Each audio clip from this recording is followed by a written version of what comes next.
Apa jadinya jika kalian memegang mandat sebagai CEO bagi jutaan umat muslim di seluruh dunia, di mana setiap keputusan yang kalian ambil akan menentukan wajah peradaban selamanya?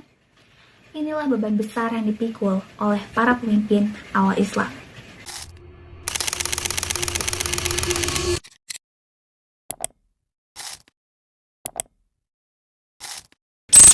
Selamat datang di konten video dari kelompok 2 kelas H untuk mata kuliah Sejarah Peradaban Islam.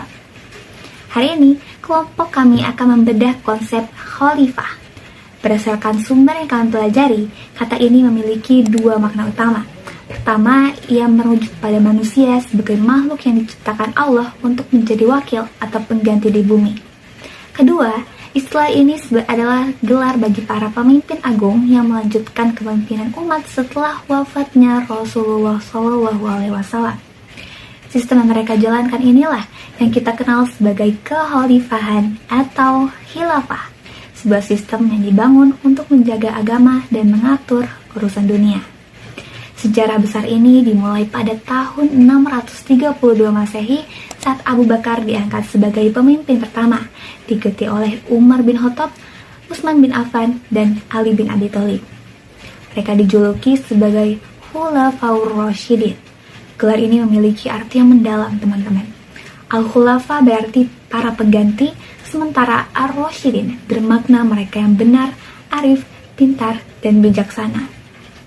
Meskipun sejarah mencatat berbagai dinasti besar setelahnya, video kelompok kami akan berfokus sepenuhnya pada masa Kekhalifahan Rasyidin ini. Jadi, sambil ditemani suara hujan, mari kita bedah lebih dalam bagaimana para pemimpin arif ini meletakkan fondasi peradaban Islam.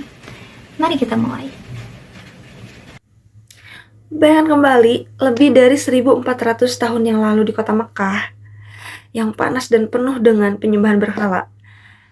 Di kota itu lahirlah seorang laki-laki yang akan menjadi seseorang penting dalam peradaban Islam.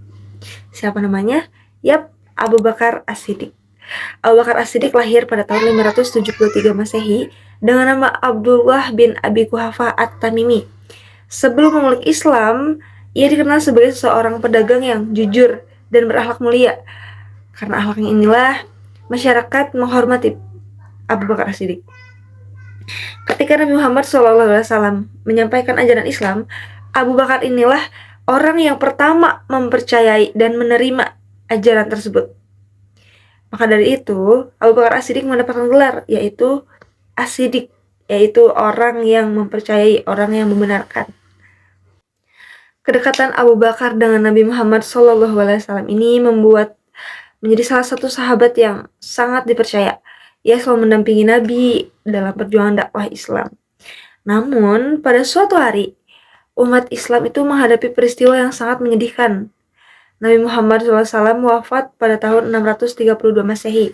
Kepergian beliau membuat umat Islam diliputi kesedihan dan kebingungan mengenai siapa yang akan melanjutkan kepemimpinan umat. Para sahabat kemudian berkumpul di Safiqah Bani Sa'idah untuk membahas siapa yang akan menjadi pemimpin umat Islam. Dalam pertemuan tersebut terjadilah diskusi antara kaum Ansor dan Muhajirin mengenai siapa pemimpin selanjutnya. Kaum Ansor sempat mengusulkan Sa'ad bin Ubadah sebagai pemimpin, sementara kaum Muhajirin berpendapat bahwa pemimpin umat yang sebaik-baiknya adalah suku Quraisy. Dalam situasi tersebut, Abu Bakar berbicara dengan penuh kebijaksanaan. Ia bahkan mengusulkan agar Umar bin Khattab atau Abu Ubaidah. Namun kedua sahabat itu menolak. Mereka justru menyatakan bahwa Abu Bakarlah yang pantas untuk memimpin umat Islam di kemudian hari. Akhirnya Umar bin Khattab mengambil inisiatif untuk membaiat Abu Bakar, dan para sahabat yang lain pun setuju. Masa pemerintahan Abu Bakar berlangsung dari tahun 632 hingga 634 Masehi. Walaupun hanya sekitar 2 tahun, masa kepemimpinannya itu dipenuhi dengan segala atau berbagai tantangan besar. Salah satu tantangan terbesarnya ini adalah munculnya kelompok atau pemberontak setelah wafatnya Nabi. Beberapa kabilah bahkan menolak membayar zakat, dan ada pula yang mengaku sebagai nabi. Peristiwa inilah yang disebut sebagai Perang Riddah. Pada masa kepemimpinannya juga mulai dilakukan ekspansi wajah Islam, seperti ke wilayah Syam dan Persia. Hal ini menjadi awal perkembangan wilayah Islam yang lebih luas di masa pemerintahannya. Namun setelah memimpin selama sekitar 2 tahun, kondisi kesehatan Abu Bakar ini mulai menurun. Sebelum wafat, ia melakukan musyawarah dengan para sahabat dan menunjuk Umar bin Khattab sebagai penggantinya. Akhirnya pada tahun 634 Masehi, Abu Bakar As-Siddiq wafat pada usia 63 tahun dimakamkan di Madinah, di samping makam Nabi Muhammad SAW. Walaupun masa pemerintahannya, Abu Bakar berhasil menjaga persatuan umat Islam di masa yang sangat sulit. Kepemimpinannya menjadi pondasi penting bagi perkembangan peradaban Islam pada masa itu. Kisah Abu Bakar As-Siddiq ini kita belajar bahwa seorang pemimpin tidak hanya harus memiliki kekuatan, tetapi juga keimanan, kejujuran, dan keberanian dalam mempertahankan kebenaran. Setelah wafatnya Abu Bakar As-Siddiq, khalifah yang kedua dilanjutkan oleh Umar bin Khattab. Umar bin Khattab adalah salah satu tokoh penting dalam sejarah peradaban Islam. Ia merupakan khalifah kedua setelah wafatnya Abu Bakar As-Siddiq dan memimpin umat Islam sekitar tahun 634 Masehi sampai 644 Masehi. Pada masa kepemimpinannya, peradaban Islam berkembang sangat pesat. Sebelum menjadi khalifah, Umar dikenal sebagai sahabat dekat Nabi Muhammad dan termasuk orang yang tegas serta berani dalam membela kebenaran.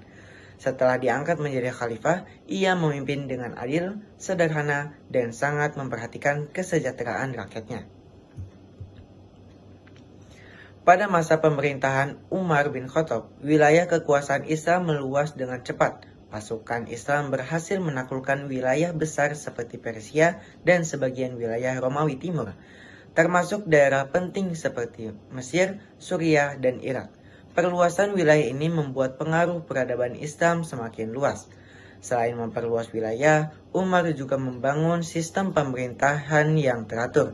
Ia membentuk lembaga keuangan negara, Baitul Mal, mengatur sistem administrasi pemerintahan, membentuk sistem peradilan, serta menerapkan kalender Islam yang dikenal sebagai kalender Hijriyah. Kepemimpinannya Umar bin Khattab terkenal sangat adil. Ia sering berkeliling pada malam hari untuk memastikan keadaan rakyatnya. Karena keadilan dan ketegasannya, masa pemerintahannya dianggap sebagai salah satu masa kejayaan awal peradaban Islam. Umar bin Khattab wafat pada tahun 644 Masehi setelah ditusuk oleh seorang bernama Abu Lu'lu'ah al-Majusi ketika sedang memimpin sholat subuh. Walaupun demikian, warisan kepemimpinannya meninggalkan pengaruh besar dalam pengembangan peradaban Islam hingga sekarang. Lalu setelah wafatnya Umar bin Khattab akan dilanjut dengan khalifah ketiga, yaitu Utsman bin Affan. Kini kita berpindah ke sosok ketiga dalam jajaran Khulafaur Rasyidin, Utsman bin Affan, yang terpilih melalui Dewan Formatur Rancangan Umar bin Khattab setelah melalui pertimbangan matang antara beliau dan Ali bin Abi Thalib. Beliau memegang amanah sebagai pemimpin dengan masa jabatan terlama, yakni 12 tahun. Pada 6 tahun awal, Islam mencapai puncak kejayaannya dengan ekspansi wilayah yang sangat luas, mulai dari Barkoh dan Tripoli di Afrika Utara, wilayah Nubah di selatan Mesir, hingga menembus Armenia, Tabaristan, serta wilayah Asia Tengah seperti Kabul dan Ghazna, bahkan hingga mencapai Pulau Siprus, pulau yang digunakan untuk membangun armada laut. Tak hanya perluasan wilayah, warisan terbesar Utsman adalah pembukuan Al-Quran untuk menyatukan cara baca umat agar tidak berselisih. Beliau membentuk tim khusus yang terdiri dari Zaid bin Sabit, Abdullah bin Zubair, Sa'id bin Ash, dan Abdurrahman bin Harits untuk menulis ulang mushaf dalam dialek Quraisy. Setelah selesai, salinan resmi disebarkan ke berbagai wilayah, sementara naskah yang tidak sesuai dimusnahkan demi menjaga kesamaan. Namun, 6 tahun terakhir masa jabatannya mulai dihujani kritik. Kepribadian Utsman yang sangat lembut dan pemalu membuatnya sulit menolak permintaan kerabatnya dari Bani Umayyah yang menginginkan posisi tinggi, sehingga muncul tuduhan nepotisme.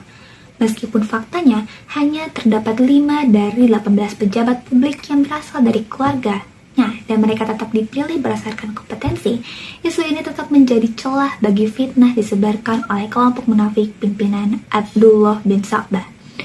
Puncaknya terjadi pada Jumat pagi, 12 Zulhijjah 35 Hijriah, ketika rumah sang khalifah dikepung oleh para pemberontak. Utsman dengan tegas melarang para sahabat menghunuskan pedang untuk melindunginya, karena beliau tidak ingin ada pertumpahan darah atas namanya.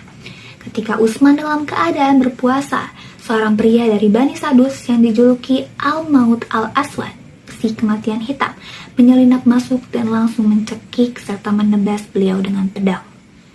Tangan Utsman terputus saat mencoba menangkis serangan tersebut, dan beliau berucap bahwa tangan itulah yang pertama kali digunakan untuk menulis wahyu Al-Quran. Darah beliau pun menetes tepat di atas mushaf yang sedang dibacanya pada surah Al-Baqarah ayat 137 yang bermakna bahwa Allah akan mencukupkan perlindungannya dari kejahatan mereka.